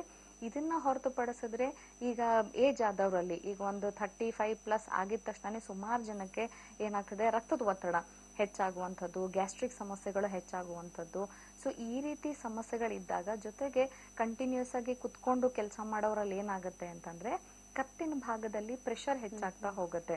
ಸೊ ಯಾವಾಗ ಆ ಭಾಗದಲ್ಲಿ ಅತಿ ಹೆಚ್ಚಾಗಿ ಒತ್ತಡ ಹೆಚ್ಚಾಗುತ್ತೋ, ಅಥವಾ ಸ್ಟ್ರೆಸ್ ಅತಿ ಹೆಚ್ಚಾಗುವಂಥದ್ದು, ಟೆನ್ಷನ್ಸ್ ತುಂಬಾ ಆಗುವಂಥದ್ದು, ಆಲೋಚನೆಗಳು ತುಂಬಾ ಮಾಡುವಂಥದ್ದು, ಈ ರೀತಿ ಇದ್ದಾಗ ಆಗ ಕೂಡ ಈ 30-35+ ಇರೋರಲ್ಲಿ ನಾವು ಮೈಗ್ರೇನ್ ಸಮಸ್ಯೆಯನ್ನು ನೋಡ್ತಾ ಹೋಗ್ತೀವಿ. ಇದನ್ನ ಹೊರತುಪಡಿಸಿದ್ರೆ ಹೆಚ್ಚಾಗಿ ನಾವು ಮಹಿಳೆಯರಲ್ಲಿ ಕೂಡ ಈ ಮೈಗ್ರೇನ್ ಸಮಸ್ಯೆಯನ್ನು ನೋಡ್ತೀವಿ. ಯಾರಲ್ಲಿ ಹಾರ್ಮೋನ್ ಪ್ರಾಬ್ಲಮ್ ಇರುತ್ತೆ ಅಂತಂದ್ರೆ ಈಗ PCOD ಸಮಸ್ಯೆಗಳೇ ಆಗಿರ್ಬೋದು, ಥೈರಾಯ್ಡ್ ಸಮಸ್ಯೆಗಳೇ ಆಗಿರ್ಬೋದು, ಅಥವಾ ಡಯಾಬಿಟೀಸೇ ಆಗಿರ್ಬೋದು, ಮಧುಮೇಹ ಅಂತ ಏನ್ ಹೇಳ್ತೀವಿ. ಸೊ ಈ ಹಾರ್ಮೋನ್ ಪ್ರಾಬ್ಲಮ್ ಇದ್ದಾಗ ಈ ಎಲ್ಲಾ ರೀತಿಯಾದ ಹಾರ್ಮೋನ್ಸ್ ಅನ್ನ ನಿಯಂತ್ರಣ ಮಾಡುವಂಥದ್ದು ಅಥವಾ ಕಂಟ್ರೋಲ್ನ ತೆಗೆದುಕೊಳ್ಳುವಂಥದ್ದೇ ನಮ್ಮ ಮೆದುಳಿನ ಹಾರ್ಮೋನ್ಸ್. ಸೊ ಯಾವಾಗ ಟೆನ್ಷನ್ಸ್ ಆಗಿರ್ಬೋದು ಅಥವಾ ಹಾರ್ಮೋನ್ಸ್ಗಳಲ್ಲೇ ವೇರಿಯೇಷನ್ಸ್ ಆಗ್ತಾ ಇತ್ತು, ಅಥವಾ ಚಿಕ್ಕ ಪುಟ್ಟ ವಿಷಯಗಳಿಗೆ ತುಂಬಾನೇ ಕೋಪ ಬರುವಂಥದ್ದು, ಚಿಕ್ಕ ಪುಟ್ಟ ವಿಷಯಗಳಿಗೆ ತುಂಬಾ ಬೇಜಾರು ಮಾಡ್ಕೊಳ್ಳುವಂಥದ್ದು, ಆಲೋಚನೆ ತುಂಬಾ ಮಾಡುವಂಥದ್ದು, ಸೊ ಈ ರೀತಿ ಸ್ಟ್ರೆಸ್ ಆಗ್ತಾ ಇತ್ತು, ಅಥವಾ ಸಣ್ಣ ಪುಟ್ಟ ವಿಷಯಗಳಿಗೆ ತುಂಬಾ ಕೋಪ ಬರುವಂಥದ್ದು, ಈ ರೀತಿ ಆದಾಗ ಏನಾಗುತ್ತೆ ಅಂದ್ರೆ ಬ್ರೈನ್ ಹಾರ್ಮೋನ್ಸ್ ಅತಿ ಹೆಚ್ಚಾಗಿ ಆಕ್ಟಿವೇಟ್ ಆಗ್ತಾ ಹೋಗುತ್ತೆ. ಸೊ ಆಗ ಕೂಡ ಮೈಗ್ರೇನ್ ಬರುವಂತ ಸಾಧ್ಯತೆಗಳಿರುತ್ತೆ. ಇನ್ನು 40-45 ವರ್ಷ ಆದ ನಂತರ ಏನಾಗುತ್ತೆ ಅಂದ್ರೆ ನರಗಳು ಅಂದ್ರೆ ಬ್ರೈನ್ ಅಲ್ಲಿರುವಂತಹ ನರಗಳಾಗಿರ್ಬೋದು ಅಥವಾ ಅಲ್ಲಿರುವಂತಹ ರಕ್ತದ ಒತ್ತಡ ಆಗಿರ್ಬೋದು ಅದು ಹೆಚ್ಚಾಗ್ತಾ ಹೋದಾಗ ಆಗ 45+ ಇರೋರಲ್ಲಿ ಮೈಗ್ರೇನ್ ನಾವು ನೋಡ್ತಾ ಹೋಗ್ತೀವಿ. ಇನ್ನು 50 ವರ್ಷದ ನಂತರ ಏನಾಗತ್ತೆ, ಬ್ಲಡ್ ಸರ್ಕ್ಯುಲೇಷನ್ ಮೆದುಳು ಭಾಗದಲ್ಲಿ, ಕತ್ತು ಭಾಗದಲ್ಲಿ, ತಲೆ ಭಾಗದಲ್ಲಿ ಕರೆಕ್ಟ್ ಆಗಿ ಆಗೋದೇ ಇಲ್ಲ. ಸೊ ಆ ಕಾರಣದಿಂದ ಏನಾಗುತ್ತೆ ಅವರಲ್ಲಿ ನಾವು ಮೈಗ್ರೇನ್ ಸಮಸ್ಯೆ ನೋಡ್ತಾ ಹೋಗ್ತೀವಿ. ಅಂದ್ರೆ ನೀವು ಡಾಕ್ಟರ್ ಒಂದ್ ಕರೆ ಇದೆ, ಸ್ವೀಕರಿಸೋಣ. ನಮಸ್ಕಾರ. ಹಲೋ, ನಮಸ್ತೆ ಮೇಡಮ್. ನನ್ನ ಹೆಸರು ಅನು ಅಂತ. ಮಾತಾಡಿ ಡಾಕ್ಟರ್ ಹತ್ರ. ಅನು ಅವರೇ ನಮಸ್ತೆ. ಅನೋರೆ ನಮಸ್ತೆ ಡಾಕ್ಟ್ರೆ. ಹಾ ಹೇಳಿ. ನನ್ನ ಹೆಸರು ಅನು ಅಂತ. ನಾನು ಶಿವಮೊಗ್ಗದಿಂದ ಕಾಲ್ ಮಾಡ್ತಾ ಇದ್ದೀನಿ. ನಮ್ಮ ತಾಯಿ ಅವ್ರಿಗೆ ಒಂದ್ ಸೈಡ್ ತಲೆನೋವು ಕಾಣಿಸ್ತಾ ಇದೆ ಮೇಡಮ್. ಸುಮಾರು ಒಂದು 10 ವರ್ಷದಿಂದ ಇದೇ ರೀತಿ ನೋವು, ಅವ್ರಿಗೆ ತಲೆನೋವಿದೆ, ಒಂದ್ ಸೈಡ್ ನೋವಿದೆ. ಇತ್ತೀಚೆಗಂತೂ ತುಂಬಾನೇ ಒಂದ್ 3-4 ತಿಂಗಳಿಂದ ಜಾಸ್ತಿ ಆಗಿದೆ ನೋವು. ವಾರಕ್ಕೆ ಏನಿಲ್ಲ ಅಂದ್ರೂ ಒಂದ್ 2-3 ದಿನ ಮಲಗ್ ಬಿಡ್ತಾರೆ ತಲೆನೋವಿಂದ. ಮತ್ತೆ ಬೆಳಕು ಲೈಟ್ ಎಲ್ಲ ಹಾಕೊಳಲ್ಲ, ತಲೆನೋವು ಜಾಸ್ತಿ ಆಗುತ್ತೆ ಅಂತಾರೆ. ಓಕೆ, ಅದ್ರಲ್ಲೂ ಒಂದ್ಸರಿ ತಲೆನೋವು, ಅವ್ರ ತಲೆಗೆ ಸ್ನಾನ ಮಾಡ್ದಾಗಂತೂ ವಿಪರೀತ ತಲೆನೋವು ಇರುತ್ತೆ. ಇದಕ್ಕೇನಾದ್ರೂ ಶಾಶ್ವತ ಪರಿಹಾರ ಏನಾದ್ರು ಸಿಗ್ಬಹುದಾ? ಖಂಡಿತವಾಗ್ಲೂ ಸಿಗುತ್ತೆ. ಅನೋರೆ, ನಿಮ್ ತಾಯಿಗೆ ವಯಸ್ಸು ಎಷ್ಟಮ್ಮ? ಈಗ ಅವ್ರಿಗೆ 56 ವರ್ಷ. ಓಕೆ, ಪೀರಿಯಡ್ಸ್ ಆಗ್ತಾ ಇದೆಯಾ, ಸ್ಟಾಪ್ ಆಗಿದ್ಯಮ್ಮ? ಇಲ್ಲ ಮೇಡಮ್, ಸ್ಟಾಪ್ ಆಗಿದೆ. ಓಕೆ, ಸೊ ಇದು ಯೂಶಲಿ ಏನಾಗುತ್ತೆ ಅಂತಂದ್ರೆ ಈಗ ಪೀರಿಯಡ್ಸ್ ಟೈಮ್ ಮುಗಿದ ನಂತರ ಅಂದ್ರೆ ಮೆನೋಪಾಸ್ ಆದ ನಂತರನು ಕೂಡ ಸಾಕಷ್ಟು ಜನರಲ್ಲಿ ಏನಾಗುತ್ತೆ ತಲೆನೋವು ಅತಿ ಹೆಚ್ಚಾಗಿ ಕಾಣಿಸ್ಕೊಳ್ತಾ ಇರುತ್ತೆ. ಸೊ ನೀವು ಹೇಳ್ತಿರುವಂತ ಎಲ್ಲಾ ಲಕ್ಷಣಗಳು ನಿಮ್ ತಾಯಿಗಿರುವಂತದ್ದು ಮೈಗ್ರೇನ್ 3rd ಸ್ಟೇಜ್ ಇಂದ 4th ಸ್ಟೇಜ್ಗೆ ಹೋಗುವಂತ ಮೈಗ್ರೇನ್ ಇರುತ್ತೆ. ಸೊ ಖಂಡಿತವಾಗ್ಲೂ ಇದಕ್ಕೆ ಹೋಮಿಯೋಪತಿಯಲ್ಲಿ ಟ್ರೀಟ್ಮೆಂಟ್ ಇರುತ್ತೆ. ಜೊತೆಗೆ ನೀವು ಪ್ರತಿದಿನ ನಿಮ್ ತಾಯಿ ವಾರದಲ್ಲಿ 2 ಸತಿ 3 ಸತಿ ಕಾಣಿಸ್ಕೊಳ್ತಾ ಇದೆ, ಜೊತೆಗೆ ನೋವಿನ ಮಾತ್ರೆ ಎಲ್ಲ ತೆಗೆದುಕೊಳ್ತಾ ಇದ್ರು ಅಂತಂದ್ರೆ ಈ ಏಜ್ ಅಲ್ಲಿ ಆ ನೋವಿನ ಮಾತ್ರೆಗಳಿಂದನೇ ಸೈಡ್ ಎಫೆಕ್ಟ್ಸ್ ಆಗುವಂಥದ್ದು ಅಥವಾ ಲಿವರ್ ಪ್ರಾಬ್ಲಮ್ ಆಗುವಂಥದ್ದು, ಸೊ ಈ ರೀತಿ ಕಾಂಪ್ಲಿಕೇಶನ್ಸ್ ಆಗುವಂತ ಚಾನ್ಸಸ್ ಇರುತ್ತೆ. ಖಂಡಿತವಾಗ್ಲೂ ನಮ್ಮ ಹೋಮಿಯೋಪತಿಯಲ್ಲಿ ಇದಕ್ಕೆ ಶಾಶ್ವತ ಪರಿಹಾರ ಇರುತ್ತಮ್ಮ. ಸೊ ಒಂದ್ಸತಿ ನಿಮ್ ತಾಯಿನ ಕರ್ಕೊಂಡ್ ಬನ್ನಿ. ಸೊ ಯಾವ ಕಾರಣಕ್ಕಾಗಿ ಅವರಲ್ಲಿ 10 ವರ್ಷದಿಂದ ತಲೆನೋವಿದೆ, ಜೊತೆಗೆ ಇಂಪಾರ್ಟೆಂಟ್ ಏನು ಅಂದ್ರೆ ಅವರಿಗೆ ಆ ಟೈಮ್ಗೆ ತಲೆನೋವು ಬಂದಾಗ ಯಾವ ಕಾರಣಕ್ಕೆ ಟ್ರಿಗರ್ ಆಗ್ತದೆ ಅದನ್ನ ನೋಡ್ಕೊಂಡು ಖಂಡಿತವಾಗ್ಲೂ ಹೋಮಿಯೋಪತಿ ಚಿಕಿತ್ಸೆಯನ್ನು ಕೊಡ್ಬೋದಮ್ಮ. ಧನ್ಯವಾದಗಳು ಅನು ಅವರೇ ಕರೆ ಮಾಡಿದ್ದಕ್ಕೆ. ಶಿವಮೊಗ್ಗದಲ್ಲೂ ಕ್ಲಿನಿಕ್ ಇದೆ, ತಮ್ಗೆ ಹತ್ರ ಆಗುತ್ತೆ. ಶಿವಮೊಗ್ಗದ ಕ್ಲಿನಿಕ್ಗೆ ತಾವು ಭೇಟಿ ನೀಡಬಹುದು. ಮಾತನಾಡ್ಬೇಕಂದ್ರೆ ಹೇಳಿದ್ರಿ, ಇವಾಗ ಆನ್ಲೈನ್ ಕ್ಲಾಸಸ್ ಇರೋದ್ರಿಂದ ಮಕ್ಕಳು ಸ್ಕ್ರೀನ್ಸ್ ನ ನೋಡ್ಲೇಬೇಕಾಗುತ್ತೆ. ಆದ್ರೆ ಅದನ್ನ ತಪ್ಪಿಸ್ಕೊಂಡಂತೂ ಇರೋದಕ್ಕೂ ಸಾಧ್ಯ ಇಲ್ಲ. ಆದ್ರೆ ಪ್ರಿಕಾಷನ್ಸ್ ನ ನಾವು ಯಾವ ರೀತಿ ತಗೊಳ್ಬಹುದು ಅಥವಾ ಬ್ರೇಕ್ಸ್ ತಗೊಬೇಕಾ? ಯಾಕಂದ್ರೆ ಸ್ಟ್ರೆಸ್ ಲೆವೆಲ್ ಜಾಸ್ತಿ ಇರುತ್ತೆ. ಸೊ ಯಾವ ರೀತಿ ಪ್ರಿಕಾಷನ್ಸ್ ನ ತಗೊಳ್ಬಹುದು ಅನ್ನೋದನ್ನ ತಿಳಿಸ್ಕೊಡ್ತೀರಾ? ಖಂಡಿತ. ಯೂಶಲಿ ಈಗ ಆನ್ಲೈನ್ ಕ್ಲಾಸಸ್ ಇರುವಾಗ ಫಸ್ಟ್ ಇಂಪಾರ್ಟೆಂಟ್ ಏನು ಅಂತಂದ್ರೆ ಐ ಮಸಲ್ಸ್ ಇರುತ್ತೆ, ಅಂದ್ರೆ ಕಣ್ಣು ಸುತ್ತಲೂ ಸಣ್ಣ ಸಣ್ಣದಾಗಿ ಮಾಂಸಖಂಡಗಳಿರುತ್ತೆ, ಮಸಲ್ಸ್ ಇರುತ್ತೆ. ಸೊ ಅವುಗಳು ರಿಲ್ಯಾಕ್ಸ್ ಆಗುವಂಥದ್ದು ಬಹಳ ಇಂಪಾರ್ಟೆಂಟು. ಸಣ್ಣ ಪುಟ್ಟ ಎಕ್ಸಸೈಸ್ಗಳಿರುತ್ತೆ, ಅಂದ್ರೆ ಕಣ್ಣನ್ನ ಕಂಪ್ಲೀಟ್ ಆಗಿ 10 ನಿಮಿಷ ಕ್ಲೋಸ್ ಮಾಡುವಂಥದ್ದು. ಜೊತೆಗೆ ಕಣ್ಣಿನ ಎಕ್ಸಸೈಸ್ಗಳಿರುತ್ತೆ, ಅಂದ್ರೆ ಕಣ್ಣು ಮುಚ್ಚಿ ಗುಡ್ಡೆ ಮೇಲೆ ಕೆಳಗೆ ಮತ್ತೆ ಸೈಡ್ಸ್ ಅಲ್ಲಿ ಓಡಾಡಿಸೋದ್ರಿಂದ ಅಥವಾ ಮೂವ್ಮೆಂಟ್ ಮಾಡೋದ್ರಿಂದ, ಐಬಾಲ್ ಮೂವ್ಮೆಂಟ್ ಮಾಡೋದ್ರಿಂದ ಸ್ವಲ್ಪ ಮಟ್ಟಿಗೆ ಏನಾಗುತ್ತೆ ಆ ಮಸಲ್ಸ್ಗಳು ರಿಲ್ಯಾಕ್ಸ್ ಆಗ್ತಾ ಹೋಗುವಂಥದ್ದು. ಸೊ ಅದರಿಂದ ಕೂಡ ಆ ಸ್ಟ್ರೆಸ್ ಏನಾಗ್ತಾ ಇರುತ್ತೆ ಕಣ್ಣಿಗೆ ಅದು ಸ್ವಲ್ಪ ಕಡಿಮೆ ಆಗುತ್ತೆ. ಎರಡನೇದು ತುಂಬಾ ಹತ್ರ ಕುತ್ಕೊಂಡು ಟಿವಿ ನೋಡುವಂಥದ್ದು, ಹತ್ರ ಕುತ್ಕೊಂಡು ಲ್ಯಾಪ್ಟಾಪ್ ನ ನೋಡುವಂಥದ್ದು, ಅಥವಾ ಆನ್ಲೈನ್ ಕ್ಲಾಸಸ್ ನೀವು ದೂರದಿಂದನೂ ಕುತ್ಕೊಂಡು ಕೇಳಿಸ್ಕೊಳ್ಬಹುದು. ಬಟ್ ತುಂಬಾ ಹತ್ರ ಕುತ್ಕೊಂಡು ಮೊಬೈಲ್ ಅನ್ನ ಬಳಸ್ತಾ ಇದ್ರು ಅಂತಂದಾಗ ಆಗ ಖಂಡಿತವಾಗ್ಲೂ ಈ ಮೈಗ್ರೇನ್ ಬರುವಂತಹ ಸಾಧ್ಯತೆಗಳಿರುತ್ತೆ. ಸೊ ಸ್ವಲ್ಪ ದೂರದಲ್ಲಿ ಕುತ್ಕೊಂಡು ಕೇಳಿಸ್ಕೊಳ್ಳುವಂಥದ್ದಾಗಿರ್ಬೋದು, ಇದನ್ನ ಮಾಡಿದ್ರೆ ತುಂಬಾ ಉತ್ತಮ. ಮೂರನೇದಾಗಿ ಇಂಪಾರ್ಟೆಂಟ್ ಏನು ಅಂದ್ರೆ ಇಯರ್ ಬಡ್ಸ್ ಆಗಿರ್ಬೋದು ಪದೇ ಪದೇ ಕಿವಿನ ಕ್ಲೀನ್ ಮಾಡ್ಕೊಳ್ತಾ ಇರ್ತಾರೆ. ಯಾಕಂದ್ರೆ ಏರ್ಪಾಡ್ಸ್ ಹಾಕೊಂಡಾಗ ಆಗಿರ್ಬೋದು ಅಥವಾ ಹೆಡ್ಸೆಟ್ಸ್ ಗಳು ಹಾಕೊಂಡಾಗ, ವಾಕ್ಮ್ಯಾನ್ ಹಾಕೊಂಡಾಗ ಕಂಪ್ಲೀಟ್ ಆ ಪ್ರೆಷರ್ ಇಂದ ಏನಾಗುತ್ತೆ, ಕಿವಿ ಇಚ್ಚಿಂಗ್ ಆಗ್ತಾ ಇರುತ್ತೆ ಪದೇ ಪದೇ ಒಳಗಡೆ. ಸೊ ಅವಾಗ ಪದೇ ಪದೇ ಇಯರ್ ಬಡ್ ಇಂದ ಕ್ಲೀನ್ ಮಾಡ್ತಾ ಇರ್ತಾರೆ. ಸೊ ಇದನ್ನ ಖಂಡಿತವಾಗ್ಲೂ ಸ್ಟಾಪ್ ಮಾಡ್ಬೇಕಾಗತ್ತೆ. ಎಷ್ಟಾಗುತ್ತೆ ಅಷ್ಟು ಏರ್ಪಾಡ್ಸ್ ಆಗಿರ್ಬೋದು ಅಥವಾ ಹೆಡ್ಸೆಟ್ ಗಳಾಗಿರ್ಬೋದು, ವಾಕ್ಮ್ಯಾನ್ ಆಗಿರ್ಬೋದು, ಇದು ಇಲ್ದೇನೆ ಆನ್ಲೈನ್ ಕ್ಲಾಸಸ್ ಅನ್ನ ಕೇಳುವಂಥದ್ದು ಬಹಳ ಇಂಪಾರ್ಟೆಂಟ್ ಆಗ್ತಾ ಹೋಗುತ್ತೆ. ಇನ್ನು ಇಂಪಾರ್ಟೆಂಟ್ ಏನು ಅಂತಂತಂದ್ರೆ ಅತಿ ಹೆಚ್ಚಾಗಿ ಹಣ್ಣುಗಳನ್ನ ತೆಗೆದುಕೊಳ್ಳೋದ್ರಿಂದ. ಯಾಕಂದ್ರೆ ಹಣ್ಣುಗಳ ತೆಗೆದುಕೊಳ್ಳೋದ್ರಿಂದ ಅದರಲ್ಲಿ ಸಾಕಷ್ಟು ತರದ ವೈಟಮಿನ್ಸ್ ಇರುತ್ತೆ. ಇದರಿಂದ ಏನಾಗುತ್ತೆ, ನರಗಳಿಗೆ ಸ್ವಲ್ಪ ಶಕ್ತಿ ಬರುವಂತದ್ದು. ಸೊ ಹಾಗಾಗಿ ಸ್ವಲ್ಪ ಮಟ್ಟಿಗೆ ಆ ಪ್ರೆಷರ್ ಕಡಿಮೆ ಆಗ್ತಾ ಹೋಗುತ್ತೆ. ಇನ್ನು ಮೊಳಕೆ ಕಟ್ಟಿದ ಕಾಳುಗಳಾಗಿರ್ಬೋದು ಅಥವಾ ನೆನೆಸಿರೋ ಕಾಳುಗಳು ವಾರದಲ್ಲಿ 2 ಸತಿ ಅಥವಾ 3 ಸತಿ ಮಕ್ಕಳು ತೆಗೆದುಕೊಳ್ಳೋದ್ರಿಂದ ತಕ್ಕ ಮಟ್ಟಿಗೆ ಈ ನರಗಳಿಗೆ ಸ್ವಲ್ಪ ಶಕ್ತಿ ಬರೋದ್ರಿಂದ ಸ್ವಲ್ಪ ಮೈಗ್ರೇನ್ ಬರುವಂತ ತಡೆಗಟ್ಟಬಹುದು. ಓಕೆ ಡಾಕ್ಟರ್, ಇನ್ನು ತಲೆನೋವು ಮೈಗ್ರೇನ್ ಅಂತ ನಿಮ್ಮ ಹತ್ರ ಬರ್ತಾ ಇರುವಂತಹ ಪೇಷಂಟ್ಸ್ಗೆ ನಿಮ್ಮ ಟ್ರೀಟ್ಮೆಂಟ್ಸ್ ಯಾವ ರೀತಿ ಇರುತ್ತೆ? ಈಗ ನಮ್ಮ ಹೋಮಿಯೋಪತಿಯಲ್ಲಿ ನಾವು ಯಾವ ಸ್ಟೇಜಸ್, ಈಗ ನಾನು ಸಾಕಷ್ಟು ಸ್ಟೇಜಸ್ ಹೇಳ್ತಾ ಇದ್ದೆ. ಸೊ ಯಾವ ಹಂತದಲ್ಲಿ ಮೈಗ್ರೇನ್ ಇದೆ, ಜೊತೆಗೆ ಇಂಪಾರ್ಟೆಂಟ್ ಆಗಿ ಏನು ಅಂತಂತಂದ್ರೆ ಯಾವ ಕಾರಣಕ್ಕಾಗಿ ಅವ್ರಿಗೆ ಮೈಗ್ರೇನ್ ಬಂದಿದೆ. ಈಗ ಸಾಕಷ್ಟು ಜನ ನಮ್ಮಲ್ಲಿ ಹೋಮಿಯೋಪತಿ ಚಿಕಿತ್ಸೆಯನ್ನು ತೆಗೆದುಕೊಂಡು ಬಂದಾಗ ಸುಮಾರು ಜನ ಫಸ್ಟ್ ಸ್ಟೇಜ್ ಅಲ್ಲಿ ಬಂದಿರೋರು ಕೇವಲ ಒಂದು 10% ಜನ ಅಂತ ನಾ ಹೇಳ್ಬೋದು. ಸಾಕಷ್ಟು ಜನರ ನಮ್ಮ ಹತ್ರ ಟ್ರೀಟ್ಮೆಂಟ್ ಬಂದಾಗ 3ನೇ ಹಂತದಲ್ಲಿ 4ನೇ ಹಂತದಲ್ಲೇನೆ ಬಂದಿರೋರು ಸುಮಾರು ಜನ ಇದ್ದಾರೆ. ಕಾರಣ ಏನು ಅಂತಂದ್ರೆ ಆ ತಕ್ಕ ಮಟ್ಟಿಗೆ ತಲೆನೋವು ಕಡಿಮೆ ಆಗ್ಬೇಕು ಅನ್ನುವಂಥದ್ದೇ ಸಾಕಷ್ಟು ಜನರಲ್ಲಿ ತಲೆಯಲ್ಲಿ ಇರೋದ್ರಿಂದ ಆ ತಕ್ಷಣಕ್ಕೆ ಇಮಿಡಿಯೇಟ್ಲಿ ಪೇನ್ ಕಿಲ್ಲರ್ ತೆಗೆದುಕೊಳ್ಳುವಂಥದ್ದು, ನೋವಿನ ಮಾತ್ರೆ ತೆಗೆದುಕೊಂಡಾಗ ಅಥವಾ ನೋವಿನ ಬಾಮ್ ಹಚ್ಕೊಂಡಾಗ ಆ ತಕ್ಷಣ ಕಡಿಮೆ ಆಗುತ್ತೆ. ನಾವು ನಮ್ಮ ಹೋಮಿಯೋಪತಿಯಲ್ಲಿ ಏನ್ ಮಾಡ್ತೀವಿ ಅಂತಂದ್ರೆ ಯಾವ ಕಾರಣಕ್ಕಾಗಿ ಅವ್ರಿಗೆ ತಲೆನೋವು ಬರ್ತಾ ಇದೆ, ಜೊತೆಗೆ ಹೆರಿಡಿಟ್ರಿಯಾಗಿ ಏನಾದ್ರೂ ತಲೆನೋವು ಬರ್ತಾ ಇದೆಯಾ ಅಥವಾ ಮೈಗ್ರೇನ್ ಜೊತೆಗೇನೆ ಗ್ಯಾಸ್ಟ್ರಿಕ್ ಸಮಸ್ಯೆಗಳು ಇದ್ದೂನು ಅವ್ರಿಗೆ ತಲೆನೋವು ಬರ್ತಾ ಇದೆಯಾ ಅಥವಾ ಮೈಗ್ರೇನ್ ಜೊತೆಗೇನೆ ಅಲರ್ಜಿಕ್ ಪ್ರಾಬ್ಲಮ್ ಆಗಿರ್ಬೋದು ಅಥವಾ ಸೈನಸೈಟಿಸ್ ಇಂದ ಅವ್ರಿಗೆ ಮೈಗ್ರೇನ್ ಸಮಸ್ಯೆ ಹೆಚ್ಚಾಗಿರ್ಬೋದು ಅಥವಾ ಸರ್ವೈಕಲ್ ಸ್ಪಾಂಡಿಲೋಸಿಸ್ ಇಂದನೇ ಅವ್ರಿಗೆ ಮೈಗ್ರೇನ್ ಸಮಸ್ಯೆ ಇರ್ಬೋದು ಅಥವಾ ಹಾರ್ಮೋನ್ ಸಮಸ್ಯೆಗಳ ಜೊತೆಗೆ ಅವ್ರಿಗೆ ಮೈಗ್ರೇನ್ ಸಮಸ್ಯೆ ಇತ್ತು ಅಂತಂದಾಗ ಸೊ ಇದಕ್ಕೆ ನಮ್ಮ ಚಿಕಿತ್ಸಾ ಪದ್ಧತಿಗಳು ಬೇರೆ ಬೇರೆ ಆಗ್ತಾ ಹೋಗುತ್ತೆ. ಸೊ ಇದರ ಜೊತೆಗೆ ಇಂಪಾರ್ಟೆಂಟ್ ಏನು ಅಂತಂದ್ರೆ ನಾವು ಹೋಮಿಯೋಪತಿಯಲ್ಲಿ ಯಾವ ಕಾರಣಕ್ಕೆ ಬಂದಿದೆ ಅನ್ನೋದಕ್ಕಿಂತ ಈ ಕಾರಣ ಇವರಲ್ಲೇನೆ ಯಾಕೆ ಕಾಣಿಸ್ಕೊಳ್ತಾ ಇದೆ, ಇವರಲ್ಲೇನೆ ಈ ಸಮಸ್ಯೆಗಳು ಹೆಚ್ಚಾಗಿ ಯಾಕೆ ಕಾಣಿಸ್ಕೊಳ್ತಾ ಇದೆ. ಜೊತೆಗೆ ಕೆಲವೊಬ್ರಲ್ಲಿ ಏನಾಗುತ್ತೆ ಅಂದ್ರೆ ಮೈಗ್ರೇನ್ ಸಮಸ್ಯೆ 10 ವರ್ಷದಿಂದ ಇದ್ರೂನು ಕೇವಲ 2ನೇ ಸ್ಟೇಜ್ ಅಲ್ಲೇ ಮೈಗ್ರೇನ್ ಅಲ್ಲೇನೆ ಇರ್ತಾರೆ. ಕೆಲವೊಬ್ಬರಲ್ಲಿ ಈ ಮೈಗ್ರೇನ್ ಸಮಸ್ಯೆ ಕೇವಲ 2 ಅಥವಾ 3 ವರ್ಷದಿಂದನೇ ಬಂದಿರುತ್ತೆ, ಆದ್ರೂನು 4ನೇ ಹಂತದಲ್ಲಿ ಮೈಗ್ರೇನ್ ಹೋಗ್ತಾ ಇರುತ್ತೆ. ಸೊ ಇದಕ್ಕೆ ಇಮಿಡಿಯೇಟ್ ಆಗಿ ಅಥವಾ ಸಡನ್ ಆಗಿ ಆ ಪ್ರೋಗ್ನೋಸಿಸ್ ಸಡನ್ ಆಗಿ ಹೆಚ್ಚಾಗ್ತಾ ಇತ್ತು, ಆ ಸ್ಟೇಜಸ್ ಬೇಗ ಹೋಗ್ತಾ ಇತ್ತು ಅಂತಂದಾಗ ನಮ್ಗೆ ಇಂಪಾರ್ಟೆಂಟ್ ಮಯಾಸಮ್ ಅನ್ನುವಂಥದ್ದು ಹೇಳ್ತೀವಿ. ಸೊ ಈ ಫಂಡಮೆಂಟಲ್ ಆಗಿ ನಮ್ಮ ಹೋಮಿಯೋಪತಿಯಲ್ಲಿ ನಾವು ಹೋಮಿಯೋಪತಿ ಚಿಕಿತ್ಸಾ ಪದ್ಧತಿಯಲ್ಲಿ ಮಯಾಸಮ್ ಅನ್ನುವಂಥದಕ್ಕೆ ಬಹಳ ಇಂಪಾರ್ಟೆನ್ಸ್ ಕೊಡ್ತೀವಿ. ಸೊ ಪ್ರತಿಯೊಬ್ಬರ ದೇಹದಲ್ಲೂ ಬೇರೆ ಬೇರೆ ಮಯಾಸಮ್ಗಳಿರುತ್ತೆ. ಸೊ ಈ ಮಯಾಸಮ್ ಸೋರಾ ಅಂತ ಹೇಳ್ತೀವಿ, ಸೈಕೋಟಿಕ್ ಅಂತ ಹೇಳ್ತೀವಿ ಅಥವಾ ಸಿಫಿಲಿಟಿಕ್ ಅಂತ ಹೇಳ್ತೀವಿ, ಕ್ಯಾನ್ಸರ್ ಮಯಾಸಮ್ ಕೂಡ ಇರುತ್ತೆ. ಸೊ ಈ ರೀತಿಯಾಗಿ ಯಾವ ಮಯಾಸಮ್ ಅಲ್ಲಿ ಇದ್ದಾರೆ ಅದನ್ನ ನೋಡ್ಕೊಂಡು ನಾವು ಚಿಕಿತ್ಸೆಯನ್ನು ಕೊಡುವಂಥದ್ದು.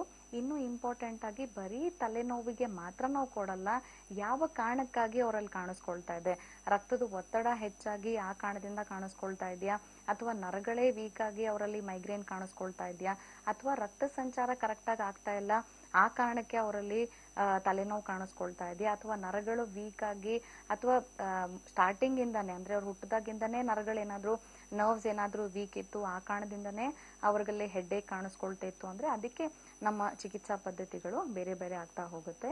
ಸೊ ಕಾನ್ಸ್ಟಿಟ್ಯೂಷನಲ್ ಹೋಮಿಯೋಪತಿಕ್ ಟ್ರೀಟ್ಮೆಂಟ್ ಅಂತ ಕೊಡ್ತೀವಿ, ಜೆನೆಟಿಕ್ ಹೋಮಿಯೋಪತಿಕ್ ಟ್ರೀಟ್ಮೆಂಟ್ ಅಂತ ಕೊಡ್ತೀವಿ, ಅಂದ್ರೆ ಅನುವಂಶೀಯವಾಗಿ ತಲೆನೋವು ಕಾಣಿಸ್ಕೊಳ್ತಾ ಇತ್ತು ಅಂತಂದಾಗ. ಇನ್ನು ಹಾರ್ಮೋನ್ಸ್ ಇಂದ ಅವ್ರಿಗೆ ತಲೆನೋವು ಕಾಣಿಸ್ಕೊಳ್ತಾ ಇತ್ತು ಅಂದ್ರೆ ಅದಕ್ಕೆ ನಾವು ಬೇರೆ ರೀತಿ ಹೋಮಿಯೋಪತಿ ಚಿಕಿತ್ಸಾ ಪದ್ಧತಿಯನ್ನ ಕೊಡ್ತೀವಿ. ಸೊ ಒಂದು ಇಂಪಾರ್ಟೆಂಟ್ ನಮ್ಮ ಹೋಮಿಯೋಪತಿಯಲ್ಲಿ ನಾವು ಹೇಳ್ಬೇಕು ಅಂತಂದ್ರೆ ಎಷ್ಟೇ ವರ್ಷಗಳಿಂದ ಮೈಗ್ರೇನ್ ಸಮಸ್ಯೆ ಇದ್ರೂನು ಯಾವುದೇ ಹಂತದಲ್ಲಿ ಮೈಗ್ರೇನ್ ಸಮಸ್ಯೆ ಇತ್ತು ಅಂತಂದ್ರು ಅದಕ್ಕೆ ಚಿಕಿತ್ಸೆ ಖಂಡಿತವಾಗ್ಲೂ ಇರುತ್ತೆ. ಜೊತೆಗೆ ನಾವು ರೂಟ್ ಕಾಸಿಗೆನೆ ಅಂದ್ರೆ ಯಾವ ಕಾರಣಕ್ಕಾಗಿ ಸ್ಟಾರ್ಟ್ ಆಗಿದೆ ಅಲ್ಲಿಂದನೇ ಟ್ರೀಟ್ಮೆಂಟ್ ಪ್ರಾರಂಭ ಮಾಡೋದ್ರಿಂದ ಏನಾಗುತ್ತೆ, ಪದೇ ಬರುವಂತ ಇವಾಗ ವಾರದಲ್ಲಿ 3 ಸತಿ ಅಥವಾ ವಾರದಲ್ಲಿ 2 ಸತಿ ಬರುವಂತ ತಲೆನೋವು ನಿಧಾನವಾಗಿ ವಾರಕ್ಕೊಂದ್ಸತಿ, 15 ದಿನಕ್ಕೊಂದ್ಸತಿ, ತಿಂಗಳಿಗೊಂದ್ಸತಿ ಈ ರೀತಿ ಕಡಿಮೆ ಹಾಕೊಂಡು ಬರುತ್ತೆ. ಜೊತೆಗೆ ತೀವ್ರತೆ ಕೆಲವೊಬ್ಬರಲ್ಲಿ ಮೈಗ್ರೇನ್ 2 ದಿನ 3 ದಿನ ಇರುವಂತದ್ದು ನಿಧಾನವಾಗಿ 3 ದಿನ ಇರುವಂಥದ್ದು 1 ದಿನ ಆಗುವಂಥದ್ದು, ತದನಂತರ ಕೇವಲ 1 ಅವರ್ 2 ಅವರ್ ಇದ್ದು ತದನಂತರ ಕಂಪ್ಲೀಟ್ ಆಗಿ ಹೋಗುವಂಥದ್ದು. ಸೊ ಇದಕ್ಕೆ ನಾವು ನಮ್ಮ ಹೋಮಿಯೋಪತಿಯಲ್ಲಿ ಚಿಕಿತ್ಸೆಯನ್ನು ಕೊಡ್ತೀವಿ. ಓಕೆ ಡಾಕ್ಟರ್, ಇವಾಗ ಕೆಲವೊಬ್ರು ಇಂಗ್ಲಿಷ್ ಮೆಡಿಸಿನ್ಸ್ಗೆ ಅಡ್ಜಸ್ಟ್ ಆಗಿರ್ತಾರೆ. ಸೊ ಅವರು ಹೋಮಿಯೋಪತಿ ಮೆಡಿಸಿನ್ಸ್ಗೆ ಅಡ್ಜಸ್ಟ್ ಆಗೋದಕ್ಕೆ ಸ್ವಲ್ಪ ಸಮಯ ತಗೊಳುತ್ತೆ. ಅಂತವ್ರಿಗೆ ಏನ್ ಹೇಳಕ್ ಇಷ್ಟಪಡ್ತೀರಾ? ಯಾಕಂದ್ರೆ ಕಾರ್ಯಕ್ರಮ ನೋಡ್ತಾ ಇರ್ತಾರೋ, ನಾನು ಇಂಗ್ಲಿಷ್ ಮೆಡಿಸಿನ್ ತಗೊಂತಾ ಇದೀನಿ, ಇದು ತಗೊಂಡ್ಬೋದಾ ಅಂತ ಸಾಕಷ್ಟು ಡೌಟ್ಸ್ ಇರುತ್ತೆ. ಸೊ ಚೇಂಜ್ ಓವರ್ ಆದ್ರೆ ಏನಾದ್ರು ಎಫೆಕ್ಟ್ಸ್ ಆಗುತ್ತಾ, ಸೈಡ್ ಎಫೆಕ್ಟ್ಸ್ ಇರುತ್ತಾ ಅಂತ. ಸೊ ಅಂತವ್ರಿಗೆ ಏನ್ ಹೇಳಕ್ ಇಷ್ಟಪಡ್ತೀರಾ? ಖಂಡಿತವಾಗ್ಲೂ ಈಗ ಸಾಕಷ್ಟು ಸತಿ ನಮ್ಮ ಹತ್ರ ಪೇಷಂಟ್ಸ್ ಬರೋರಲ್ಲಿ ಈಗ ಡಯಾಬಿಟೀಸ್ ಇರ್ತಾರೆ, ಅಥವಾ ಮಧುಮೇಹ ಇರುವಂತದ್ದು, ಅಥವಾ ಹೈಪರ್ ಟೆನ್ಷನ್ ಅಂದ್ರೆ ಹೈ BP ಇರುವಂತವ್ರು, ಅಥವಾ ಆಲ್ರೆಡಿ ಕ್ಯಾನ್ಸರ್ಗೆ ಟ್ರೀಟ್ಮೆಂಟ್ ತೆಗೆದುಕೊಂಡು ಬಂದಿರ್ತಾರೆ, ಕೀಮೋಥೆರಪಿ ಆಗಿರ್ಬೋದು, ಅಥವಾ ಆರ್ಥರೈಟಿಸ್ ಸಮಸ್ಯೆ ಇರುವಂತವ್ರು. ಸೊ ಇಂಥವರಲ್ಲಿ ಆಲ್ರೆಡಿ ಬೇರೆ ಪ್ರಾಬ್ಲಮ್ಸ್ಗಳಿಗೆ ಆಲ್ರೆಡಿ ಅವರು ಇಂಗ್ಲಿಷ್ ಮೆಡಿಸಿನ್ಸ್ ಅಥವಾ ಅಲೋಪತಿ ಮೆಡಿಸಿನ್ಸ್ ಅಥವಾ ಆಯುರ್ವೇದ ಮೆಡಿಸಿನ್ಸ್ ಯಾವುದೇ ಮೆಡಿಸಿನ್ಸ್ ಬಳಸ್ತಾ ಇದ್ರು, ಜೊತೆಗೆ ಹೋಮಿಯೋಪತಿ ಖಂಡಿತವಾಗ್ಲೂ ತೆಗೆದುಕೊಳ್ಬಹುದು. ಯಾಕಂದ್ರೆ ಈ ಮೈಗ್ರೇನ್ ಇದ್ದಾಗ ಯಾವ ಕಾರಣಕ್ಕಾಗಿ ಬರ್ತಾ ಇದೆ, ಸೊ ನಾವು ಆ ರೂಟ್ ಕಾಸ್ಗೆ ಟ್ರೀಟ್ಮೆಂಟ್ ಕೊಡೋದ್ರಿಂದ ನಾವು ಸಿಂಪ್ಟಮ್ಸ್ಗಳಿಗೆ ಅಂದ್ರೆ ಕೇವಲ ನೋವಿಗೆ ನಾವು ಟ್ರೀಟ್ಮೆಂಟ್ ಖಂಡಿತವಾಗ್ಲೂ ಕೊಡಲ್ಲ, ಯಾವ ಕಾರಣಕ್ಕಾಗಿ ಬರ್ತಾ ಇದೆ ಸೊ ಅದಕ್ಕೆ ನಾವು ಟ್ರೀಟ್ಮೆಂಟ್ ಕೊಡೋದ್ರಿಂದ ಖಂಡಿತವಾಗ್ಲೂ ಹೋಮಿಯೋಪತಿ ಮೆಡಿಸಿನ್ಸ್ ನ ಅಳವಡಿಸ್ಕೊಳ್ಬಹುದು. ಜೊತೆಗೆ ಎಷ್ಟೇ ವರ್ಷದಿಂದ ಮೈಗ್ರೇನ್ ಸಮಸ್ಯೆ ಇರಲಿ ಅಥವಾ ಬೇರೆ ಬೇರೆ ಸಮಸ್ಯೆಗಳಿದ್ರು ಖಂಡಿತವಾಗ್ಲೂ ನಮ್ಮ ಹೋಮಿಯೋಪತಿ ಚಿಕಿತ್ಸೆ ಅಳವಡಿಸ್ಕೊಳ್ಬಹುದು. ಓಕೆ, ಈಗ ನಾವು ಕಾರ್ಯಕ್ರಮದ ಪ್ರಾರಂಭದಲ್ಲಿ ನಾನು ಹೇಳ್ತಾ ಇದ್ದೆ, ಮಹಾರಾಷ್ಟ್ರದಲ್ಲಿ ಮತ್ತು ಕರ್ನಾಟಕದಲ್ಲಿ 20 ಶಾಖೆಗಳಿದೆ, ಬೆಂಗಳೂರಿನಲ್ಲಿ ಜಯನಗರ ಮತ್ತು ಮಲ್ಲೇಶ್ವರಂನಲ್ಲಿ. ಸೊ ಅಪಾಯಿಂಟ್ಮೆಂಟ್ಸ್ ಯಾವ ರೀತಿ ತಗೊಳ್ಬಹುದು? ಸ್ಕ್ರೀನ್ ಮೇಲೆ ಸ್ಕ್ರಾಲ್ ಆಗ್ತಿರುವ ನಂಬರ್ಸ್ಗೆ ಕಾಲ್ ಮಾಡಿ ಅವ್ರ ಅಪಾಯಿಂಟ್ಮೆಂಟ್ ತಗೊಳ್ಬಹುದಾ ಅಥವಾ ಹೇಗೆ ಅಂತ? ಜನರಲಿ ಹೇಗಿರುತ್ತೆ ಅಂತಂದ್ರೆ, ಈಗ TV ಸ್ಕ್ರೀನ್ ಮೇಲೆ ಕಾಣಿಸ್ಕೊಳ್ಳುವಂತ ನಂಬರ್ಗೆ ಕಾಲ್ ಮಾಡಿದಾಗ ಅಲ್ಲಿರುವಂತ ನಮ್ಮ ಎಕ್ಸ್ಪೀರಿಯನ್ಸ್ಡ್ ಇರ್ತಾರೆ. ಸೊ ಅವರು ಏನ್ ಮಾಡ್ತಾರೆ, ಕಾಲರ್ಸ್ ಇರ್ತಾರೆ, ಸೊ ಅವರು ಏನ್ ಮಾಡ್ತಾರೆ, ಡಾಕ್ಟರ್ಸ್ ಹತ್ರ ಮಾತಾಡಿಸ್ತಾರೆ. ಜೊತೆಗೆ ಇಂಪಾರ್ಟೆಂಟ್ ಅವರು ಪ್ರಿಲಿಮಿನರಿ ಡೀಟೇಲ್ಸ್ ಅಂತ ಹೇಳ್ತೀವಿ, ಅಂದ್ರೆ ಯಾವ ಕಾರಣಕ್ಕಾಗಿ ಪ್ರಾಬ್ಲಮ್ ಆಗಿದೆ, ಜೊತೆಗೆ ಎಷ್ಟು ವರ್ಷದಿಂದ ಪ್ರಾಬ್ಲಮ್ ಇದೆ, ಇದನ್ನ ನೋಡ್ಕೊಂಡು ತದನಂತರ ಡಾಕ್ಟರ್ನ ಭೇಟಿ ಮಾಡುವಂತದ್ದು. ಸೊ ಒಂದು ಸತಿ ಡಾಕ್ಟರ್ನ ಕನ್ಸಲ್ಟೇಷನ್ ಮಾಡಿದ್ಮೇಲೆ ಜೊತೆಗೆ ಅವ್ರದ್ದು ಪೂರ್ತಿ ನಾವು ಕೇಸ್ ಡೀಟೇಲ್ಸ್ ತೆಗೆದುಕೊಳ್ತೀವಿ. ನಮ್ಮ ಹೋಮಿಯೋಪತಿಯಲ್ಲಿ ನಾವು ಕೇಸ್ ಟೇಕಿಂಗ್ ಅನ್ನುವಂಥದ್ದು ಬಹಳ ಇಂಪಾರ್ಟೆಂಟ್. ಸೊ ಇದನ್ನ ನೋಡ್ಕೊಂಡು ತದನಂತರ ನಾವು ಚಿಕಿತ್ಸೆಯನ್ನ ಸ್ಟಾರ್ಟ್ ಮಾಡುವಂಥದ್ದು. ಇನ್ನು ಮೈಗ್ರೇನ್ ಅನ್ನ ನಾವು ನಿರ್ಲಕ್ಷಿಸಿದ್ರೆ ಅದರಿಂದ ಉಂಟಾಗುವಂತ ಕಾಂಪ್ಲಿಕೇಶನ್ಸ್ ಬಗ್ಗೆ ತಿಳಿಸ್ಕೊಡ್ತೀರಾ? ಖಂಡಿತವಾಗ್ಲು ಸಾಕಷ್ಟು ಜನ ಏನ್ ಮಾಡ್ತಾರೆ, ಈ ಮೈಗ್ರೇನ್ ಸಮಸ್ಯೆ ಇರುವಾಗ ಕೇವಲ ನೋವಿಗೆ ಮಾತ್ರ ಟ್ರೀಟ್ಮೆಂಟ್ ತೆಗೆದುಕೊಳ್ತಾ ಇದ್ರು ಅಂತಂದಾಗ ಪೇನ್ ಕಿಲ್ಲರ್ಸ್ ಅಥವಾ ನೋವಿನ ಮಾತ್ರೆಗಳು ತೆಗೆದುಕೊಳ್ಳೋದ್ರಿಂದ ಸಾಕಷ್ಟು ಜನರಲ್ಲಿ ಗ್ಯಾಸ್ಟ್ರಿಕ್ ಸಮಸ್ಯೆಗಳು ಹೆಚ್ಚಾಗುವಂಥದ್ದು, ಅಥವಾ ಡೈಜೆಷನ್ ಸಮಸ್ಯೆ ಆಗುವಂಥದ್ದು, ಅಂದ್ರೆ ತಿಂದಿರುವಂತ ಆಹಾರ ಜೀರ್ಣ ಆಗದೆ ಇರುವಂಥದ್ದು, ಅಥವಾ ಮೋಷನ್ಸ್ ಪ್ರಾಬ್ಲಮ್ ಆಗುವಂಥದ್ದು, ಅಂದ್ರೆ ಮಲಬದ್ಧತೆ, ಕಾನ್ಸ್ಟಿಪೇಷನ್ ಆಗುವಂಥದ್ದು. ಇದರ ಜೊತೆಗೆ ಕಂಟಿನ್ಯೂಸ್ ಆಗಿ ಪೇನ್ ಕಿಲ್ಲರ್ಸ್ ಉಪಯೋಗಿಸ್ಕೊಳ್ಳೋದ್ರಿಂದ ಏನಾಗ್ತಾ ಇರುತ್ತೆ, ಲಿವರ್ ಅಥವಾ ಕಿಡ್ನಿ ಸಮಸ್ಯೆಗಳಾಗುವಂಥದ್ದು. ಇನ್ನು ಸತತವಾಗಿ ಪದೇ ನೋವು ಬರ್ತಾ ಇದೆ, ಇದು ನೋವು ಹೋಗ್ತಾನೆ ಇಲ್ಲ ಅಂತಂದಾಗ ನಮ್ಮ ಪೇಷಂಟ್ಸ್ ಅಲ್ಲಿ ಸಾಕಷ್ಟು ಜನರು ನಾವು ನೋಡಿದೀವಿ, ಡಿಪ್ರೆಷನ್ ಅಥವಾ ಖಿನ್ನತೆಗೊಳಗಾಗುವಂಥದ್ದು. ಎಲ್ಲಾದ್ರೂ ಹೊರಗಡೆ ಫಂಕ್ಷನ್ಸಿಗೆ ಹೋಗಿರ್ತಾರೆ, ಆಗ ಸಡನ್ ಆಗಿ ತಲೆನೋವು ಬಂತು ಅಂದ್ರೆ ಈ ತಲೆನೋವಿಂದ ಸಾಕಾಗಿದೆ ಅನ್ನುವಂಥ ಅಭಿಪ್ರಾಯ ಇಟ್ಕೊಂಡಿರ್ತಾರೆ, ಅಥವಾ ಅಷ್ಟು ಬೇಜಾರಾಗಿರುತ್ತೆ. ಸೊ ಆವಾಗ ಏನಾಗುತ್ತೆ, ಈ ಡಿಪ್ರೆಷನ್ಗೆ ಒಳಗಾಗುವಂಥದ್ದು.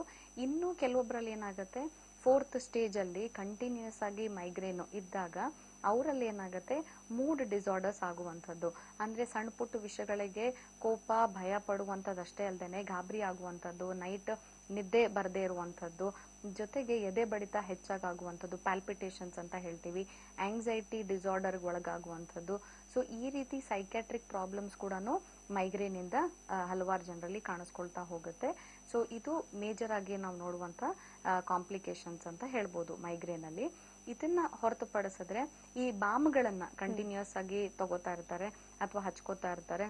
ಸೊ ಈ ಬಾಮ್ಗಳಿಂದ ಏನಾಗುತ್ತೆ, ಅದರಲ್ಲಿ ಕೂಡ ಸಾಕಷ್ಟು ಕೆಮಿಕಲ್ಸ್ ಇರೋದ್ರಿಂದ ಸ್ಕಿನ್ ಪ್ರಾಬ್ಲಮ್ಸ್ ಉಂಟಾಗುವಂಥದ್ದು, ಅಲರ್ಜಿಕ್ ಡರ್ಮಟೈಟಿಸ್ ಆಗಿರ್ಬೋದು, ಅಥವಾ ಆ ಚರ್ಮ ಅಲ್ಲೇನೆ ಕಂಪ್ಲೀಟ್ ಆಗಿ ಬ್ಲ್ಯಾಕ್ ಆಗುವಂಥದ್ದು. ನೀವು ಸಾಕಷ್ಟು ಜನ ನೋಡ್ಬೋದು, ಹಣೆ ಮಾತ್ರ ಬ್ಲ್ಯಾಕ್ ಆಗಿರುವಂಥದ್ದು.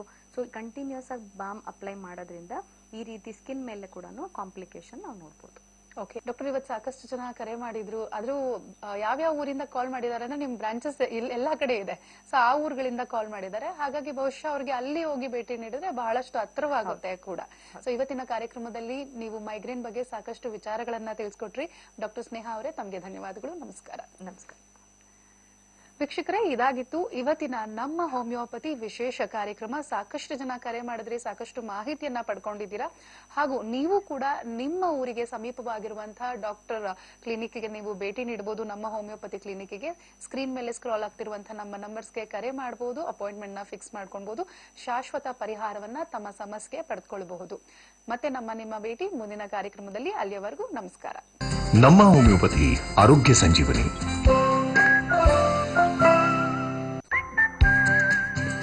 ನಮ್ಮ ಹೋಮಿಯೋಪತಿ ಆರೋಗ್ಯ ಸಂಜೀವನಿ.